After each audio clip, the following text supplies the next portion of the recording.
tardes, profesora, junto a César Chicú, Ingeborg Fernández, Cristian Gómez y que les habla Krishna Caro, vamos a presentar el concepto de continuidad.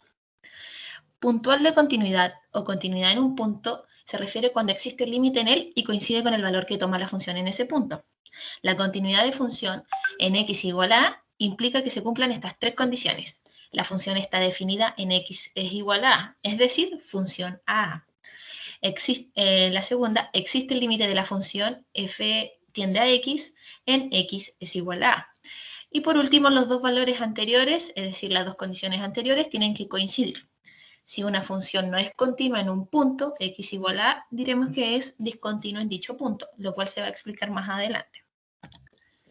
Una función es continua por la derecha si existe el límite por la derecha en él y coincide con el valor que toma la función en ese punto. Es decir, f continua en x igual a negativo. Y por el otro lado, si una función es continua por la izquierda en un punto si existe el límite por la izquierda en él y coincide con el valor que toma la función en ese punto. Es decir, f continua, función continua en x es igual a positivo. Acá vemos un ejemplo que sea la función definida, f es a x al cuadrado más x menos 2 partido x más 2 si x es diferente a menos 2 y función menos 3 si x es igual a menos 2. Acá nos indican, dice, que determinar si la función es continua en x es igual a menos 2. De acuerdo a la primera condición, vemos que la función menos 2 es igual a menos 3.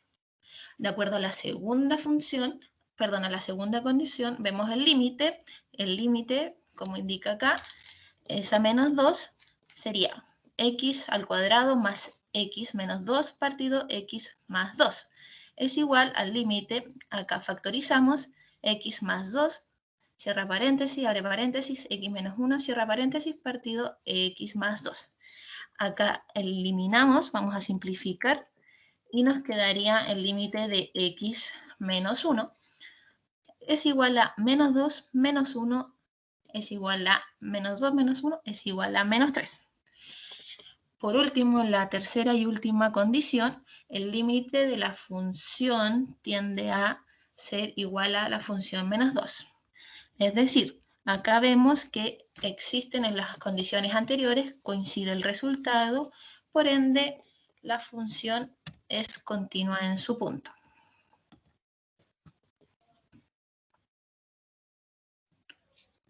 Discontinuidad.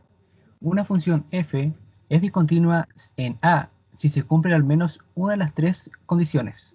1. No existe la función en A, es decir, no existe la imagen de A. 2.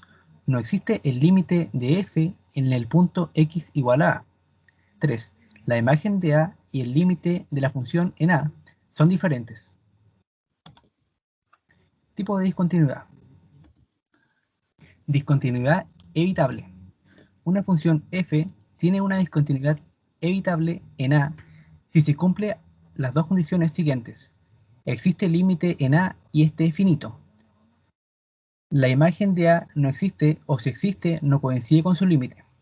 Se dice que la discontinuidad es evitable porque se puede evitar definiendo la imagen de A como el valor de su límite en este punto. Discontinuidad inevitable. La función f tiene una discontinuidad inevitable en A si los límites laterales existen, pero no coinciden. Es decir, si el salto es finito o infinito, se clasifican la discontinuidad inevitable en discontinuidad inevitable de salto finito. El salto que se produce entre límites laterales es un número real finito. También se llama discontinuidad inevitable finita. Discontinuidad inevitable de salto infinito. El salto que se produce entre límites laterales es infinito. Discontinuidad esencial. Una función f tiene una discontinuidad esencial en A si no existe un límite lateral o no existen ambos. La función tiene una discontinuidad esencial al no tener límite lateral por la izquierda en x igual a 1.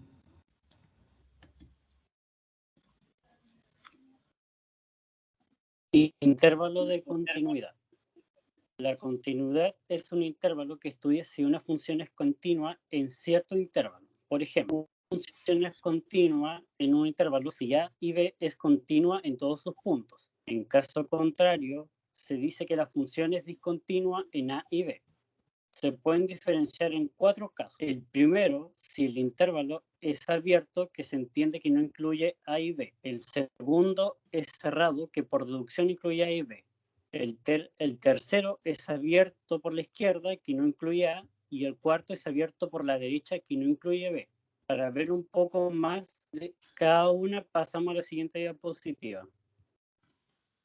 Como habíamos dicho, tenemos dos tipos de intervalo abierto. Lo primero, ¿qué es un intervalo abierto? Un intervalo abierto es aquel que contiene solamente los puntos interiores, pero no los dos extremos A y B, y se representa con dos paréntesis, A y B.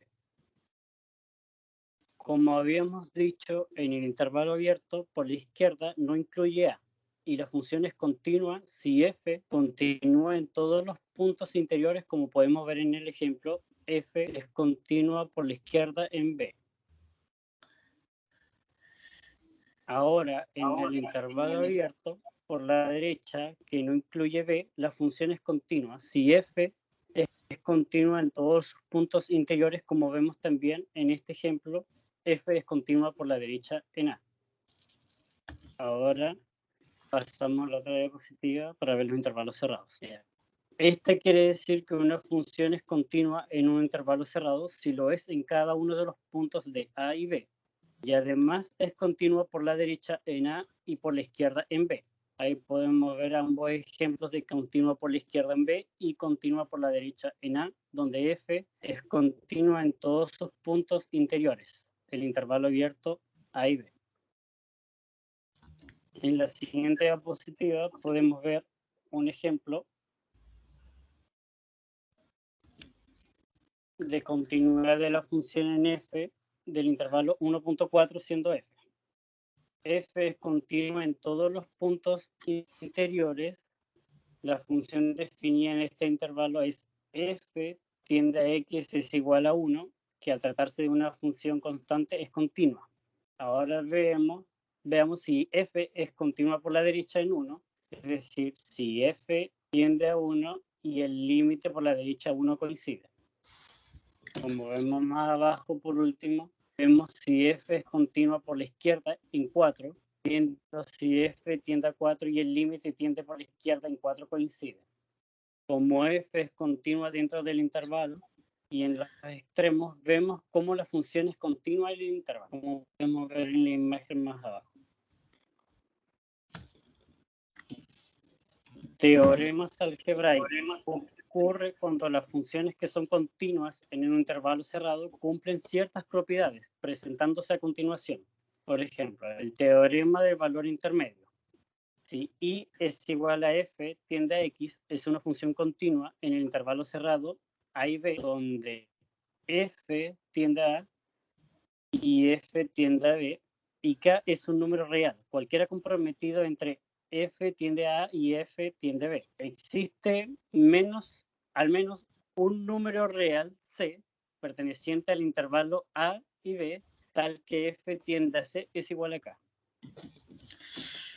Y el teorema de Bolzano habla de que si i es igual a f tiende a x, es una función continua en el intervalo cerrado a a b, y f tiende a A y f tiende a B. Tienen los signos opuestos. Entonces, existe al menos un número real perteneciente al intervalo a b, tal que f tiende a c es igual a 0. Es decir, c es una raíz de f tiende a x. Muchas gracias.